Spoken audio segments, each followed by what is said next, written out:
Today we got why I like anime more than Hollywood. Yeah, I definitely agree. Even though I only watch Naruto, but yeah, if you So new I here, recently had a rather interesting make sure to subscribe. I post at least 2 to 3 times a day, and like the video. With that being said, let's get into it. experience. I went to the live action Sailor Moon musical show. And as the title suggests, this was a theater performance based on the classic 90s anime Sailor Moon, but with lots of singing and dancing instead. It was camp, it was over the top, it made very little sense, and it was very, very fun. But it made me realize something. It made me realize what's special about anime to me. Now, I've never seen the original Sailor Moon anime, and I still really enjoyed the show. But equally interesting to me was watching the audience and how much it all meant to them. While I was recording the performance, I inadvertently caught this really sweet human moment that I kind of want to talk to you about. The performers were doing a sort of post-credit celebration, and the actors for the Sailor Guardians were walking through the crowd to greet people. I was in the standing section, so I was a little bit away from them. I want you to take a look at these two women in the back just being so excited to be here. And in particular, I love their reaction when they're greeted by none other than Sailor Moon. You can see them excitedly waving, and then after she passes, they turn to each other to almost squeal in mutual joy like, "Oh my god, I can't believe it." Now, as you can maybe tell, these are adult women, probably in their 30s, although hopefully that's not offensively wrong. And still, their excitement is so genuine and so childlike. I say childlike. Okay, I figured it out. I've in a minute and 25 seconds, I figured out why, right? With anime, Naruto specifically in my case, but with anime in general, what I've seen people say about anime is they feel a connection with the show. And like the thumbnail says, the anime or voices are voiced by people, but those are real emotions. With Hollywood, like you had Marvel on the thing, those are just people who are put it on a role. They got lines and you know, like it's real. It's supposed to be real emotions and real people, but it's not, bro. It don't hit the same. Like watching Jiraiya have to fight Pain and he died. That meant more to me than um when T'Challa's dad got killed. Like it didn't make me feel the same. And I think that's gonna be uh some maybe one of the points he make in this video, but that's just my overall take is the connection is deeper. Like these two right here, they grown adults, bro. And they still get excited about being here at this show. Because firstly, it feels rare for adults to feel comfortable to just express genuine excitement about things. Just our societal conditioning teaches us to temper most emotions, especially happiness and especially in front of others. But childlike also because you can practically see their inner children bursting with joy. And this helped me realize that this is part of what makes anime so special. They are earnest, and in that earnesty, they allow us to be in touch with our emotions in a way that so much other media blocks us from doing. This is not exclusive to anime by any means, but the show was silly, goofy, and didn't have an ounce of cynicism in it. And all too often, when I watch Western TV shows and Hollywood movies, it's like they're afraid of being honest and emotional so often that I'm left feeling equally emotionally devoid. So if you'll indulge me, I'd like to talk to you about this special quality of anime, of earnestness, and why for me, it makes them so much more appealing than most things I watch in Western media. Had to make sure I was recording. I thought I wasn't.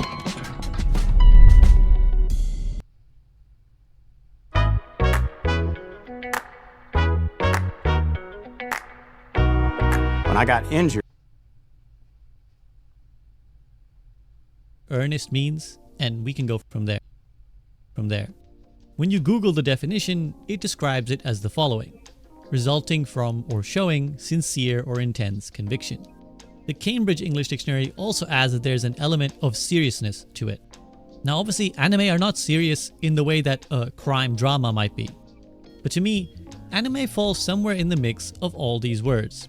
They are sincere in that they really mean what they say, and serious in that they're not trying to be self-deprecating or meta, but told seriously within the confines of their story world, and very rarely in a meta way that tries to remind you that this is a piece of fiction that you're watching. All the actions and emotions depicted are done so with full belief that these are genuinely what these characters want to do and feel. To better understand what I mean, I want to show you some examples.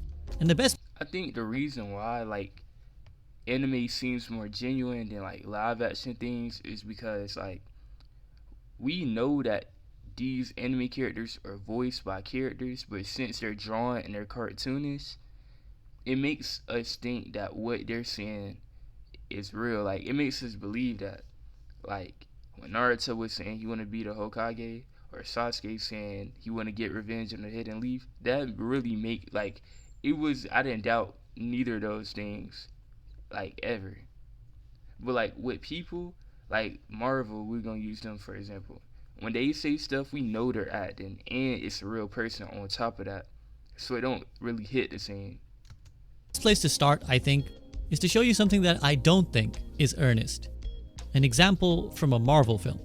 Now don't get me wrong, I'm not here to bash Marvel films, and if you're someone who enjoys them, that's totally valid as much as my enjoyment of anime is.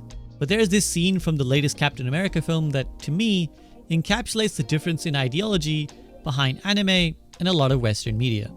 A few admin notes to get out the way: there will be spoilers ahead for anything discussed, including several mainstream anime, and I want to say here that I'm talking in huge generalizations. Anime is just an art form, so saying anime are like X and Western shows are like Y is just a massive oversimplification that will miss out a lot of nuance. There are of course anime that don't behave in this way that I'm describing, and Western shows that are very earnest, but I'm talking really big picture here, and so I'll be talking about mainstream anime in general, and to that end, I think comparing it to Marvel, which is about as mainstream as Hollywood films get, is a fair comparison. Now, in this scene from Captain America Brave New World, we have Anthony Mackie's character Sam, who has now assumed the role of the new Captain America, having previously been the Falcon. By the start of the film, he's handed over the responsibility of being the Falcon to his friend Joaquin Torres, and this scene that we're going to discuss takes place after this new Falcon is severely injured in a fight. Sam is in the hospital, watching on as his friend's life is hanging in the balance, and he's not sure if he'll even survive. It's at this moment that Bucky Barnes, the Winter Soldier, arrives. And as with all Marvel things, you need to understand 10 other pieces of media worth of context, which is that these two had their own TV show together and worked together as begrudging friends in the way that male heroes in Marvel films are.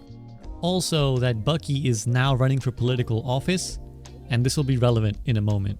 Now, this scene begins earnestly. Sam hugs Bucky and tells him he's glad that he came. The two of them then have a heart-to-heart about the thing that's been bothering Sam lately, which is that he feels he's not good enough to be Captain America. And look, no diss to the actual person who plays Captain America, but to me, as somebody who watched a decent bit of the Marvel movies, it just feel weird seeing you in the suit and seeing you with the shield. Like, to me, that's weird. Yeah, it don't feel right. But, you know, congratulations. Since he doesn't have superpowers, he's not sure he can measure up to Steve Rogers, the original super soldier Captain America. It's at this point that Bucky gives his wise advice to Sam and says that Sam is fit to be the new captain, and while Steve gave people something to look up to, he gives people something to aspire to, which is a nice sentiment, but the problem comes immediately after. And I'm gonna let this clip play out and you'll see what happens. You give him something to aspire to. Did your speech writers help you with that? They did, yeah, the ending a little bit. Did you like it? No, it was good. Solid B+. Emotional? Very. I felt it. But just enough. Yeah. Right after something genuinely nice and earnest is said, the writers immediately have to undercut this by having there be a joke. And not just a joke, but a joke that explicitly invalidates the earnestness of what was just said. And this approach to emotions is what I hate, not just about Marvel films, but about the Marvelization of Western media in general. It's not just that Sam breaks the sincerity of the moment with a joke, but the joke they make essentially reveals that what Bucky just said wasn't fully genuine. It was something, we're told, his speechwriters wrote for him. meaning that not only was this not a spur of the moment heartfelt sentiment, but it wasn't even his sentiment. The conclusion we And dang, he probably finna say it, but really, it just makes this whole interaction seem fake because he had somebody. It's like they was like, oh, you know, Captain America feeling down. Go talk to him. Well, what do I say? We'll write you some. Just rehearse this.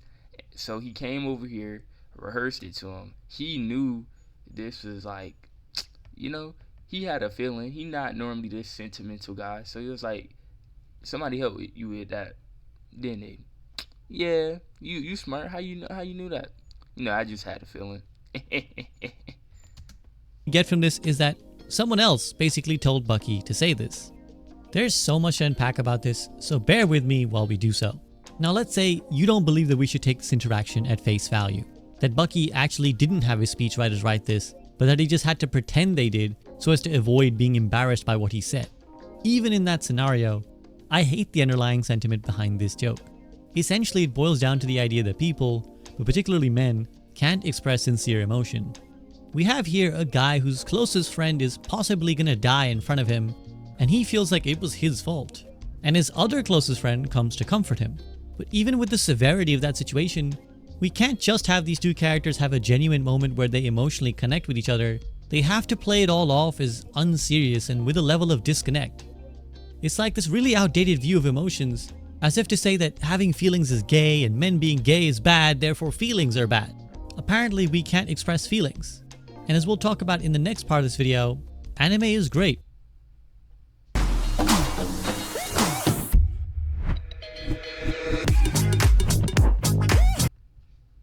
At expressing feelings honestly, especially with their male characters who could not be more different than what we see here. But the speechwriter joke goes one step further. By revealing that Bucky didn't even come up with what he said, it goes one step further to remove the emotions from the people on screen. It's not even that Bucky has to crack a joke to hide that he has emotions, but that he didn't even have emotions in the first place. Someone else gave him the earnest sentiment and he just repeated it, as if he, and men in general, are robots who don't even understand feelings and have to pretend to care about things. It's like, now, I think it's more accepted now than ever, like, for men to, like, talk about their feelings and stuff. And it's not as bad as it used to be about when people say, oh, men can't talk about their feelings, because that's not entirely true.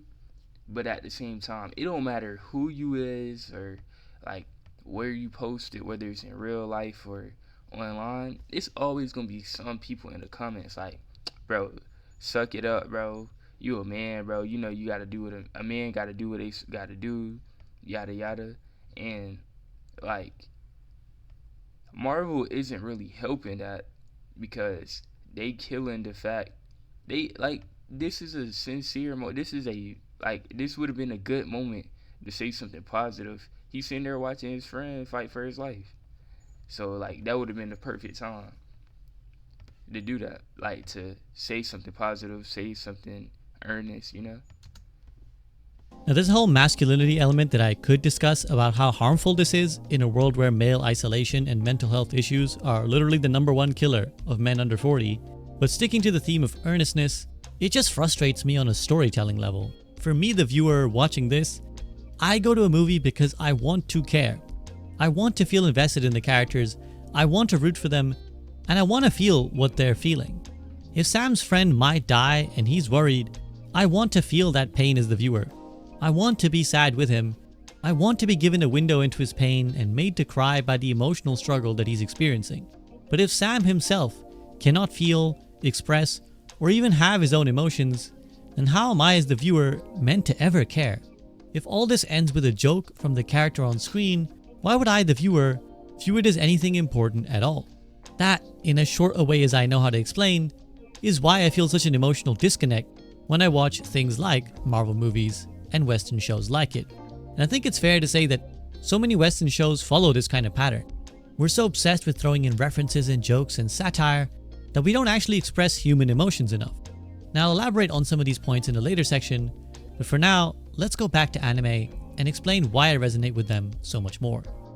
I'm going to show you a few similar scenes in anime now and explain why they demonstrate the difference between anime and a lot of Western media. First is this scene in Hunter x Hunter, which is super short but still super moving. In this scene, the protagonist Gon has been badly wounded and is basically as good as dead. His best friend Killua employs the favor of his sister, who has incredible powers, to try and heal Gon. But in this scene, we see Killua seeing the state that Gon is in up close, and just look at his expression. The added thing about this is that Killua is an assassin, and so in the show, he's shown to be one of the coldest, most unflappable characters there is. But seeing his friend in this horrendous state, and I think more importantly, realizing that he might lose him, you can see how absolutely torn up he is about this. It's like he's watching his world fall apart, and in a way he is. Like I said, this scene is short, but I think anyone even vaguely invested in the show would be heartless to not be thoroughly moved by what's happening here. And it's impossible not to feel Killua's pain. This is what I mean. When a character is allowed to feel grief and pain, or any emotion authentically, without the need for caveat, then we as the audience are allowed to feel it too. There's never a sense that this is going to be undercut by some sort of joke or throwaway comment. Here's another equivalent in My Hero Academia. Similar setup, our main character of Deku is grievously wounded, and his childhood best friend / bully / rival Bakugo, it's complicated, is just informed of this news after himself waking up from serious injuries. Now perhaps defenders of the Captain America scene would say that humor should be allowed in serious moments. It's not necessary that things have to only display one emotion at a time. People are complex, and so emotions can be complex. And that's absolutely fair. But I think this example shows you how you can add humor without undermining the emotions of the characters. Bakugo is immediately angry and concerned, and tries to bulldoze his way to see Deku, even as his friends warn him that he's in no condition to move. Now we can see the clear comedy here in the way that his friends try to stop him, particularly from the character of Minata, whose small stature is clearly futile in trying to stop Bakugo. On top of that, what Bakugo says is humorous too. He says, "That bastard, if he dies, I'll kill him." Meta, bust rate Frank again. Last time you got a replacement Frank at Fins and Friends. Original, no. Characters love saying that, bro. Characters love saying that. It be these type of characters, the Sasuke, Byakugo type characters, where it's like they be mean to you when you are good, but when you hurt and you like, you know, in a bad situation, they show that they care. And it's not that sad. Like, you can make a joke, like the video said, you can make a joke in a serious situation, but the joke shouldn't take away from the main emotion, which is concern and worry and sadness about your friend being in a critical situation. And Marvel movies, I'm not gonna lie, it's like I can't really think of an example off the top of my head where it's been a situation and they made me feel the emotion that they were feeling, because they always undermine it. Like, what's it called? When I see Naruto sitting on that swing all by himself, whoo boy, it's like I wouldn't say like I was just tearing up, but like I felt that too. Like I felt that loneliness, or like when Itachi was crying in the rain in front of Kisame, like you can feel that, but Marvel movies don't let you feel that, you know? But funny. The key distinction here is that this joke doesn't undermine what he's feeling. In fact, it adds to it. Bakugo is a particularly angry guy, and viewers of the show My Hero Academia know that he expresses everything via anger, whether that's fear or sadness or concern.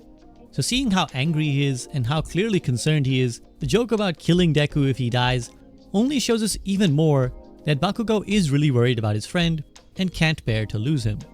Coupled with the shots we see here of a really serious All Might looking distraught sat next to Deku, and we as the viewer ourselves are given the opportunity to be concerned. If a joke undermines the emotion, then we probably just assume, well, if the characters are laughing about it, then there can't be any serious danger here. This character can't die because they're all being too silly about it.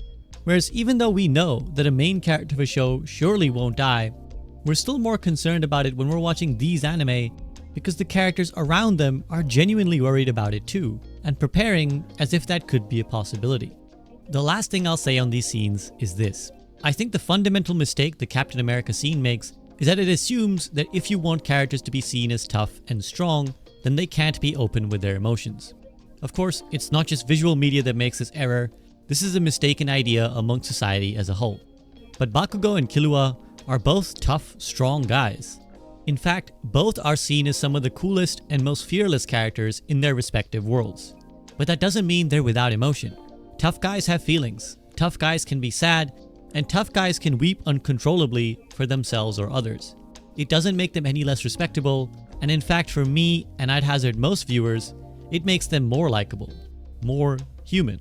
Because no human being is without these feelings, and so strangely, these animated characters feel more relatable than the characters the real actors are playing.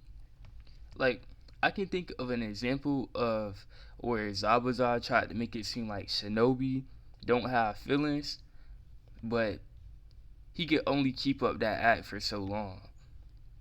Okay, for reference, Kakashi, Zabuza, Naruto, Sakura, and Naruto was protecting a bridge builder. No, they was trying to protect the bridge builder from Zabuza and Haku, right? So Kakashi, he finna hit Zabuza with a Chidori, but Haku gets in the way of the Chidori.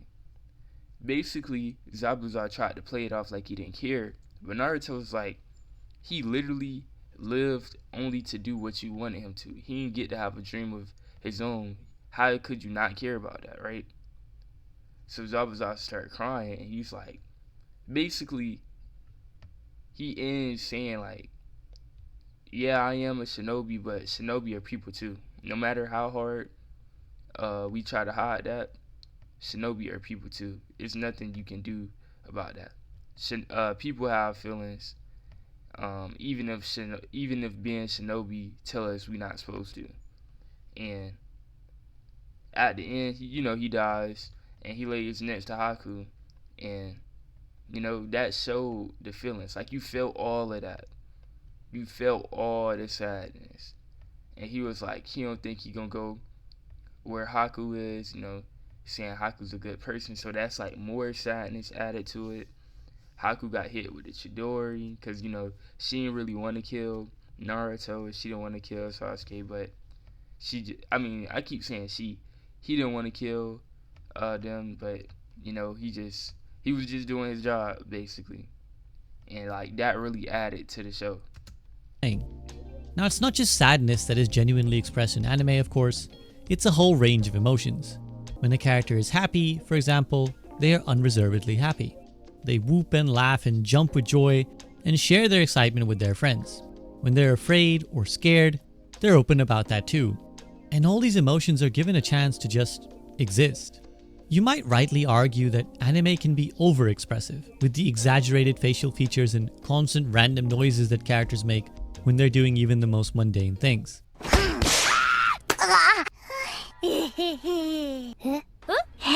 But the emotions are expressed genuinely from the character. They don't have to explain or check themselves, and we're also not constantly reminded that the show is aware of itself. Anime can often be generic and use certain similar tropes, but it almost never feels the need to try and acknowledge that, which I actually like.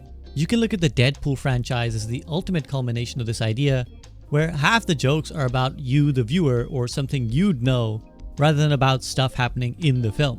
When I watch a film or any piece of media, sure, there are times when it being self-referential can be funny or clever, but I don't want the default to be that the film is constantly reminding me that it knows I'm an audience in a cinema or at home, half watching while I'm playing on my phone. Because that only serves to take me out of the experience. That removes my immersion from the story world. And what I like about anime is that in being earnest, it allows me to really sit in the world I'm being shown. And that brings me back to the Sailor Moon musical that I spoke about before. Because when you're allowed to sit in the story world with, for example, a bunch of high school secret superheroes who dress up and fight bad guys with their superpowers, it allows me to indulge in that fantasy too. It's why so many people in the audience were so excited and happy. Beyond just the nostalgia, which was obviously a factor, they were allowed to express their emotions in the same way that the characters on stage could, or on screen. And that's beautiful to me. Maybe I'm just a sentimental softy fool, but I think human emotions are amazing. I think the purpose of art is to move us, to make us feel something. And I think that's what I feel the earnestness of anime allows for. If I was That's facts. Anybody who say somebody's soft because they watch anime, bro, it don't like. You can be the toughest dude and watch anime. You can be the toughest dude and sleep with a teddy bear every night, bro. None of that stuff make you soft. Being the best fighter in the world, that don't make you tough either. Like, I don't think people should aspire to be tough. I think they should just know to, like, they should stand up for themselves and defend themselves if need be, but they shouldn't aspire to be tough. in Sam's position in the hospital, I would absolutely not be worried about seeming unmasculine in front of someone who is supposed to be my friend. I would be distraught, I would be inconsolable, and I would probably be a lot like Killua if my best friend might die in front of me. For these few moments on screen, I feel real empathy. I feel real sadness. And so when later Gon is okay and back to being his usual goofy self, I feel an equal level of joy with him and for him. It is that earnestness, I think, that was freeing those women at the Sailor Moon show into feeling like they could just be their authentic selves. And I love that. So much Western media tries to reinforce this idea that we shouldn't fully express our emotions, that we should keep guarded, even when in a safe environment surrounded by friends. But that's such a shitty way to live life. We should laugh, we should have a good time, and we should express our sadness, because keeping any of that bottled up is so much worse. That's why I rarely find Western shows these days that touch me. Heartfelt and earnest pieces like Ted Lasso, which I love, are few and far between, and more often than not, I'm just left watching a confusing set of characters who I feel no emotional connection to. And that's why I cover anime so much on this channel. Of course, there are algorithmic concerns too. You have to keep to a certain niche of content if you want to succeed on YouTube and expand slowly, which is what I want and hope to do. This video itself is a wider niche than the Ghibli videos I've done, which I enjoy and am proud of. And I hope someday to build enough trust with you, the viewers of The Soak, that no matter what I put out, you'll feel confident enough to click on the video, knowing that it'll be worth your time, even if you don't know anything about the subject at hand. But right now, I just don't find any Western shows that I'd want to cover. Something that inspires me or genuinely engages me. Yeah, I'm gonna wrap the video up right here. Yeah, me too, so, bruh, me too. I'm trying to get to a point to where I can react to anything, and y'all still click on the video, y'all still watch it. That's really the goal, you know? But I can really only know what y'all want to watch by trying different things. So, with that being said, if you like this video, make sure to subscribe. I post at least 2 to 3 times a day, so you don't want to miss that. This video will go in a playlist, so after you watch this one, you can watch another one, and another one, and another one. Drop a comment to tell me what you would want me to react to, and yeah, we'll proceed from there. I'm gonna see y'all in the next one.